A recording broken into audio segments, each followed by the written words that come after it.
She thought she was marrying into wealth, but no one around her knew she already carried a destiny that could outshine them all.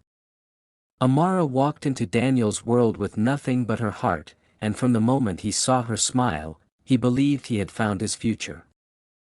Daniel was the kind of man who could have chosen anyone, handsome, educated, born into privilege, but his soul connected with Amara, a teacher who lived simply, worked hard, and loved deeply.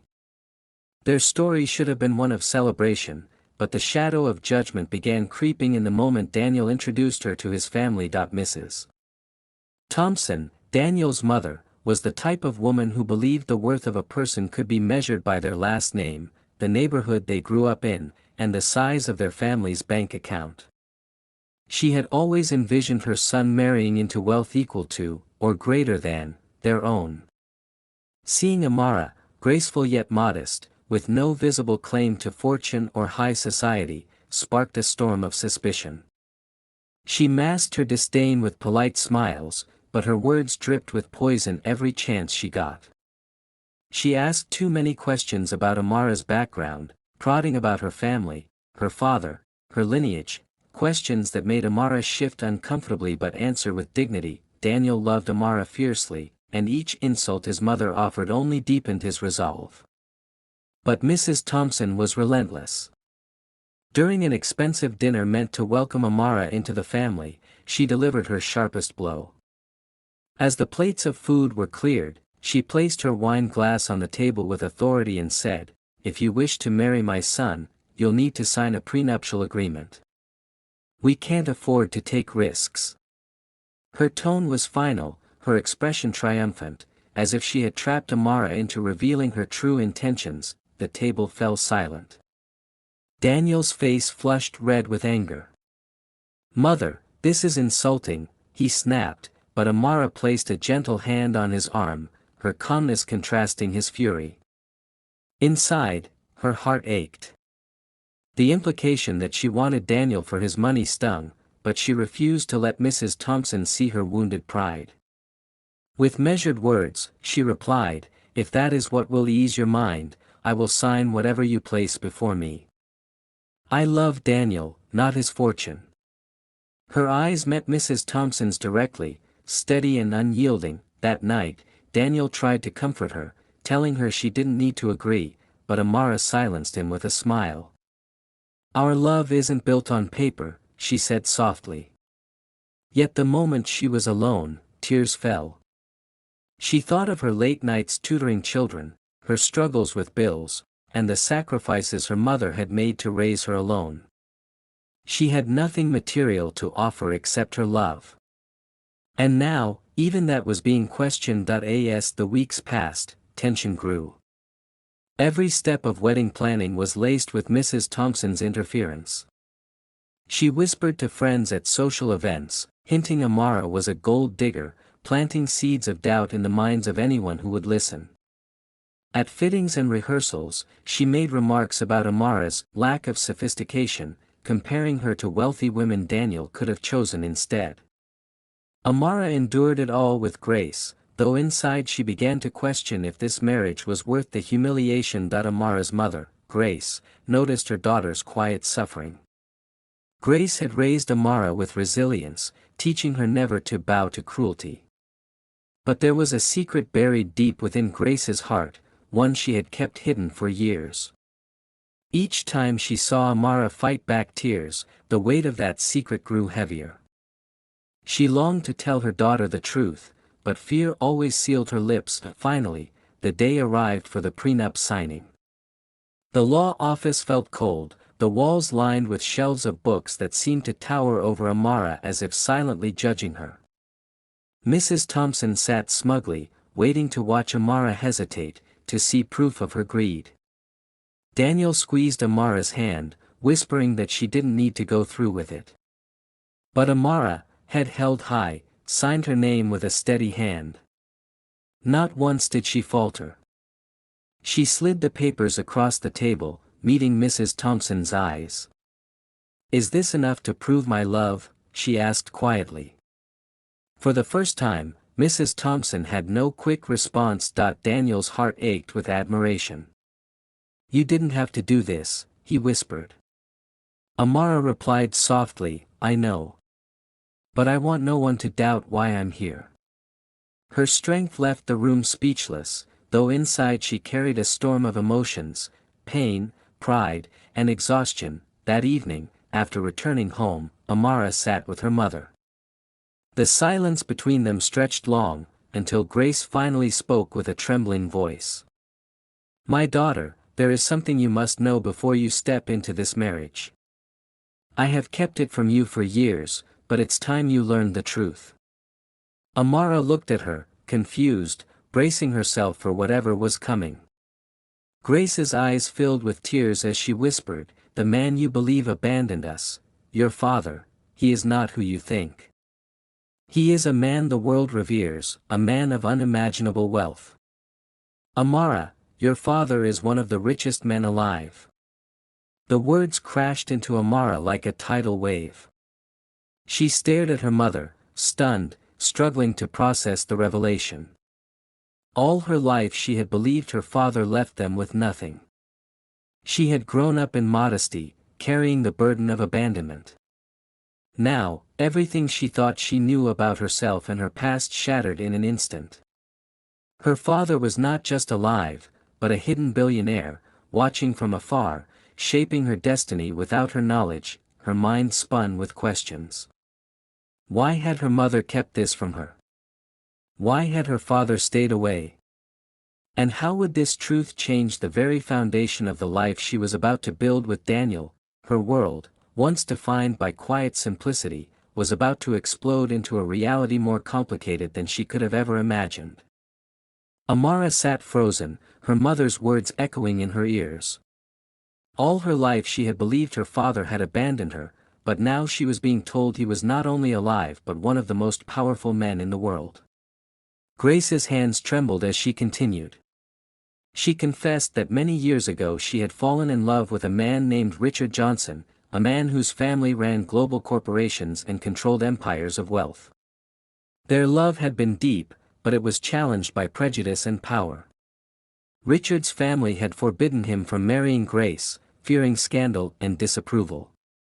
Rather than fight them, he had bowed to their demands. Grace had chosen to raise Amara on her own, never revealing the truth, hoping to protect her daughter from the pain of rejection. Amara's heart twisted with anger and sorrow. So all these years, he knew about me, she asked, her voice breaking. Grace nodded, admitting he had followed Amara's life from a distance, sending support in secret ways, like the anonymous birthday cards and unexplained gestures of kindness she had always wondered about. Amara felt betrayed, not only by her father's absence but also by her mother's silence. She had built her life on the belief that she came from nothing, that her worth was defined by her character alone. Now she realized the world had withheld a part of her identity that could change everything. Days passed in a blur as Amara struggled to carry this secret. She had already endured the sting of being labeled a gold digger, already signed away any claim to Daniel's wealth, and now she learned she had more wealth by blood than anyone in his family could ever imagine. The irony cut deep. She wondered if revealing the truth would destroy the fragile peace she had fought to maintain. Then, one afternoon, a sleek black car pulled up outside her modest home. A man stepped out, tall, dignified, his presence commanding attention. Amara knew instantly who he was. Richard Johnson, her father, had come at last. For a long moment they simply stared at each other, a lifetime of absence pressing between them. When he finally spoke, his voice carried regret. I should have been there, he admitted. I should have fought harder for you and your mother. But I never stopped thinking of you. I never stopped caring. Amara wanted to scream, to ask why he had allowed her to grow up without him, but when she looked into his eyes she saw a man broken by years of guilt. Slowly, painfully, they began to talk. He told her of the battles he had faced, of the family pressures that had silenced him, and of the fortune he had built as a way to shield himself from ever feeling powerless again. He confessed he had waited for the right moment to step back into her life, though he knew no time would ever truly heal the wound of his absence. Over hours of conversation, Amara's walls began to soften. She realized this man, though flawed, was still her father, and he was determined to make things right. He revealed his wish for her to inherit part of his empire, insisting she was the rightful heir to his legacy. Amara felt overwhelmed. She had never desired riches, never sought power, but now she was being thrust into a reality where her name alone could shake boardrooms and command empires. The wedding day arrived under a cloud of tension. The ceremony was lavish, filled with society's elite, each guest buzzing with curiosity about Daniel's bride. Mrs. Thompson strutted through the crowd, her pride swelling as she showcased her family's wealth and influence. She believed she had won, that her son's marriage would be bound tightly under her control. Amara, calm and radiant, walked with dignity, determined that nothing, not whispers, not contracts, not prejudice, would steal her joy. As the vows were about to begin, the grand doors opened. Silence swept across the room as Richard Johnson entered. His face was known to everyone. A billionaire whose name commanded respect, a man who rarely appeared in public, now stood proudly, his eyes fixed on Amara. Gasps filled the air. Guests whispered, stunned by the revelation. Mrs. Thompson's confident smile faltered, her color draining as realization dawned. Richard walked forward, his voice steady and strong. "I am Richard Johnson," he announced. "And I am Amara's father."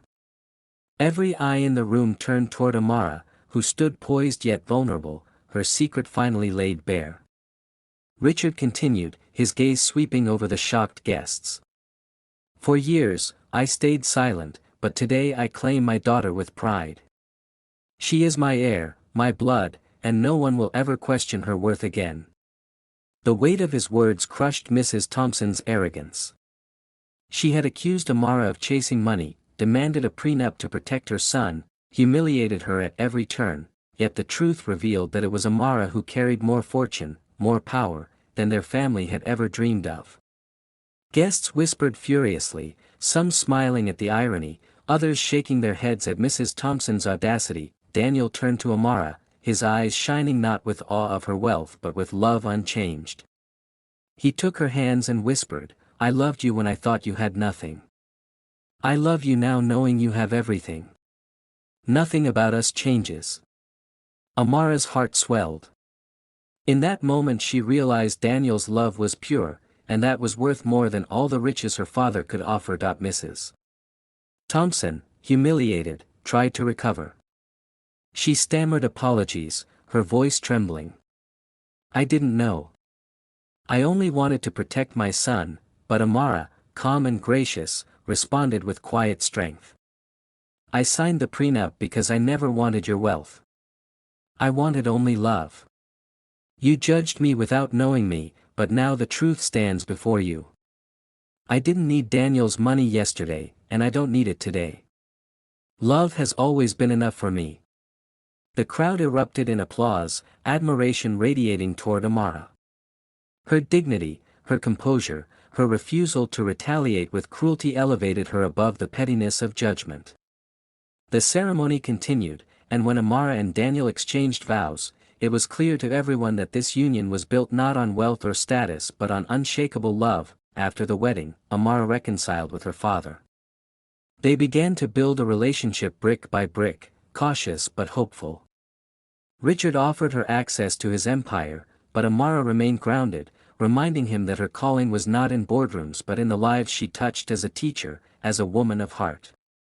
She accepted his love more than his fortune, choosing to let her new reality strengthen her without consuming her. For Mrs. Thompson, the humiliation remained a lesson carved into her pride. She had judged, she had belittled, and she had lost face in front of the very people she had sought to impress. She learned, painfully, that wealth cannot measure dignity, and appearances cannot define worth. Amara had walked into her family with nothing to prove and left showing she was richer in love, character, and fortune than anyone could have imagined. In the end, the story was not about money or contracts but about love that endured tests, dignity that silenced critics, and a woman who rose above judgment with grace. Amara found herself not only as a wife but as a daughter reclaimed, a woman whose worth had always been immeasurable. And as she and Daniel began their new life together, hand in hand, she knew the world had tried to define her, but only her love and strength had written her true story.